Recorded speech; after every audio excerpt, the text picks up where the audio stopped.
ano po pala yung nasa YouTube na nakaburol na daw si Joras Flores. Fake news po yun, ma'am. Ayan, wag ka munang magpapaniwala doon. Ayan, hindi pa po nakikita si Joros kaya paano po siya ipuburol. At wala pa pong katawan na nakikita.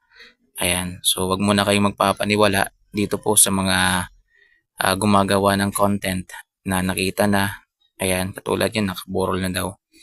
Ayan, hindi pa nga nakikita. May pag-asa pa pong makabalik si Joros Flores. Ayan, habang may buhay may pag-asa. Sa mga haka-haka ngayon, ayan, wala kayong karapatan para manghusga. Wala kayong karapatan para magsabi ng patapos. Ang Panginoon lang po yung kayang magsabi niyan. Hanggang hindi nakikita yung katawan ng binata ay patuloy pong umaasa na makabalik pa siya. Ayan.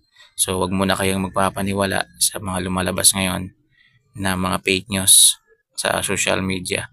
Marami pa rin. Siguro nila nakikita yung yung panawagan ng isang doktor na itigil muna yung paglabas ng mga fake news na yan dahil nga natotrauma na yung pamilya ni Joras Flores, lalong-lalo na yung kanyang tatay.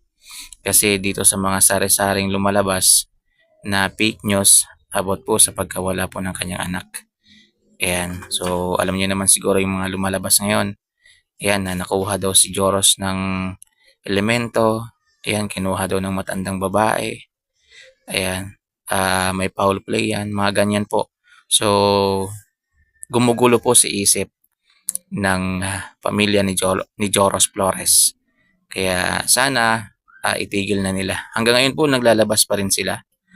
Ayan. So, ako ayaw ko na nga sanang gumawa ng video about dito. Pero paano to? Ayan yung mga content creator na yan na tuloy-tuloy pa rin yung paggawa ng mga mali-maling kwento. So, binibigyan ko lang po kayo ng awareness dito. Ayan. Para kahit paano maging aware po kayo. At hindi po yan mga aklanon vlogger. Yan, hindi po yan sila taga-aklan. Yan, views lang po talaga yung habol nila. Kaya wag muna kayo magpapaniwala. Ang dami po nila ngayon sa YouTube, sa Facebook na gumagawa ng content na hindi tugma sa pangyayari, mga Q. At fake news ang mga sinasabi, gawa-gawang kwento. Kaya wag muna kayong magpapaniwala, mga Q. Nililin lang kayo ng mga content creator na yan. Niloloko lang kayo nila. Ayan. At ang masakit, may mga naapektuhan diyan sa mga ginagawa nila.